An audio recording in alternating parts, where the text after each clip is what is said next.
Hello friends, Radhe Radhe. कैसे हैं आप सब। जैसे कि आज आपको पता है कि आज नर्मदा जयंती भी है और सूर्य रथ सप्तमी भी, लेकिन कल है भीष्म अष्टमी। तो उसकी भी शुभकामनाएं आप सबको। भीष्म पितामह की मृत्यु का जो उनको वरदान था, उन्होंने 58 दिन तक बाणों के शैया पर जीवित रहने के बाद मकर संक्रांति पर माघ माह के शुक्ल पक्ष में अष्टमी तिथि को प्राण त्यागे थे। वह बाणों के शैया पर सूर्य के उत्तरायण होने की प्रतीक्षा कर रहे थे। तो ऐसी मान्यता है कि मकर संक्रांति पर मृत्यु से मोक्ष की प्राप्ति होती है। ये कथा हमने काफ़ी बार पढ़ी है, मैंने बना रखी है नीचे। भीष्म पितामह से जुड़ी मकर संक्रांति की कथा आप ज़रूर पढ़ना। भीष्म पितामह ने जिस दिन प्राण त्यागे उस तिथि को भीष्म अष्टमी के तौर पर मनाते हैं। यह दिन पितरों के तर्पण और पितृदोष से मुक्ति के लिए बहुत ही खास दिन है।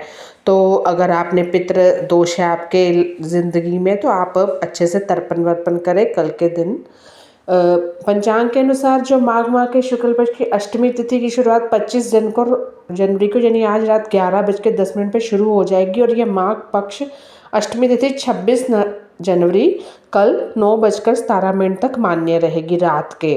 तो कल का पूरा दिन है, आप पितृतर्पण वगैरह करवा सकते हैं पंडित ब्राह्मण को बुला के। ऐसे में उदय तिथि के महत्व देते हुए भीष्म अष्टमी का जो पर्व है 26 जनवरी को दिन सोमवार को होगा।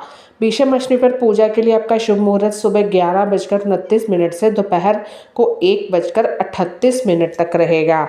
मान लो अगर आपने कोई कार्य करना है तो सुबह जल्दी उठकर, क्योंकि इस पर अगर वो कहते हैं ना किसी के पितृदोष है या कोई पितृ तर्पण नहीं कर पाता, उनको नहीं पता है, तो एक बार पंडित जी से पूछ लीजिए, क्योंकि कुंडली पंडित को ही देखनी आती होती है।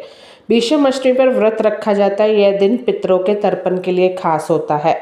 भीष्म अष्टमी पर पितरों का तर्पण श्राद्ध की क्रिया करने से पितृदोष से मुक्ति मिलती है। इससे पितरों की आत्मा को शांति मिलती है। इस दिन पितरों का तर्पण करने और पितृदोष निवारण के उपाय को करने से 7 पीढ़ियों के पितृ तृप्त होते हैं और घर परिवार में सुख शांति आती है। आपके बड़ों को आप उनको पता होगा किस तरह करवाना है, कोई ना कोई घर में बड़ा जरूर होता है। भीष्म अष्टमी महाभारत के सबसे कर्तव्यनिष्ठ और सम्मानित पात्र भीष्म को समर्पित है। आप सबको पता है, दूसरों की भलाई के लिए जीवन भर अथाह कष्ट सहने और सब कुछ त्यागने के बाद इस शुभ दिन भीष्म ने मोक्ष प्राप्त करने के लिए अपना शरीर त्याग दिया।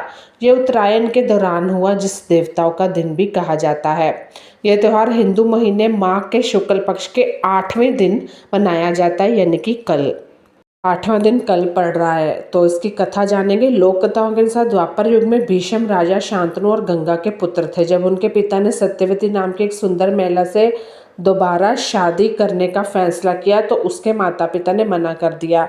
इसका कारण यह था कि वह जानते थे चूंकि भीष्म राजा के सबसे बड़े पुत्र थे, इसलिए उनके पिता के बाद उन्हें ही राजा बनाया जाएगा। इस इनकार से राजा शांतनु बहुत दुखी हुए। अपने पिता की हालत देखकर भीष्म ने प्रतिज्ञा ली कि वे ना तो ताज स्वीकार करेंगे और ना ही कभी शादी करेंगे, और सत्यवती के माता पिता को शादी के लिए मना लिया। एक आज्ञाकारी पुत्र और अपनी बात के पक्के होने के कारण उन्होंने जीवन भर अपनी प्रतिज्ञा का पालन किया। राजा शांतनु ने सत्यवती से शादी की, जिनसे उन्हें 2 पुत्र हुए, लेकिन दुर्भाग्य से वे सिंहासन के लिए कोई उत्तराधिकारी दिए बिना ही मर गए। तो इस तरह आगे भीष्म पितामह जी की कथा और भी है कि जब रानी सत्यवती के 2 पोते पोतियां थे जो राजा से शादी करने से पहले पैदा हुए, एक बेटे से थे।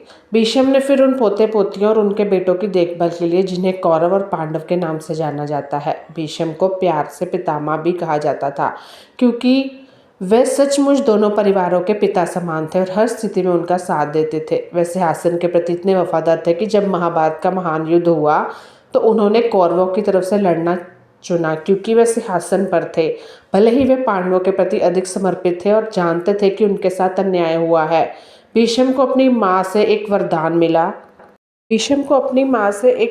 मिला था, जिसके अनुसार वे तभी मर सकते थे जब वे चाहते थे और कोई उन्हें मार नहीं सकता था। युद्ध लड़ते समय जब अर्जुन ने उनके शरीर पर इतने तीर मारे थे कि शरीर पर 1 इंच भी जगह नहीं बची थी, तब भी उन्होंने अपना शरीर नहीं छोड़ा और 58 दिनों तक उसी दर्दनाक हालत में रहे और इस पवित्र दिन तक अपने अनुयायियों को शिक्षा देते रहे, क्योंकि उन्होंने मकर संक्रांति पे मोक्ष की प्राप्ति होती है, तो भी उन्होंने शरीर त्यागना था। इस दिन उन्होंने पृथ्वी छोड़कर स्वर्ग जाने का फैसला किया, तभी से इस दिन को भीष्म अष्टमी के रूप में भी मनाते हैं। भीष्म पितामह भक्ति, कर्तव्यनिष्ठ और वफादारी का एक महान उदाहरण है। वह एक महान पुत्र, सिंहासन के प्रति कर्तव्यनिष्ठ, वफादार, एक महान कूटनीतिज्ञ थे, जिन्होंने अपने राज्य के लिए सब कुछ बलिदान कर दिया। आपने देखा होगा, भीष्म पितामह के बारे में यह कथाएं पढ़ी होंगी। भीष्म अष्टमी का दिन भीष्म पितामह से जुड़ा है। वे अपने ब्रह्मचार्य के लिए जाने जाते थे। उन्होंने इसे जीवन भर बनाए रखा। अपने पिता के प्रति वफादार अटूट भक्ति के कारण उन्हें अपनी मृत्यु का समय खुद चुनने की शक्ति मिली थी। महाभारत के युद्ध के दौरान वे बुरी तरह घायल हो गए थे। उन्होंने अपना शरीर नहीं छोड़ा और शरीर छोड़ने के लिए माघ शुक्ल अष्टमी के दिन का इंतजार किया। माघ शुक्ल अष्टमी को परमात्मा से मिलने का शुभ दिन माना जाता है।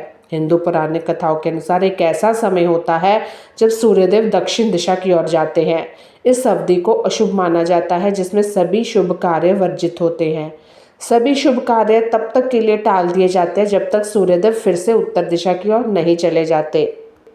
उत्तरायण काल तब होता है जब उत्तरी दिशा में गति शुरू होती है। उत्तरायण माघ महीने की अष्टमी को कहते हैं। भीष्म अष्टमी के शुभ दिन को ऐसा दिन माना जाता है जब पूरे दिन कोई भी शुभ कार्य किया जा सकता है। तो भीष्म अष्टमी का जो अगर आप व्रत रखता उन लोगों के लिए ज़्यादा महत्वपूर्ण है जो पुत्र दोष से मुक्ति पाना चाहते हैं।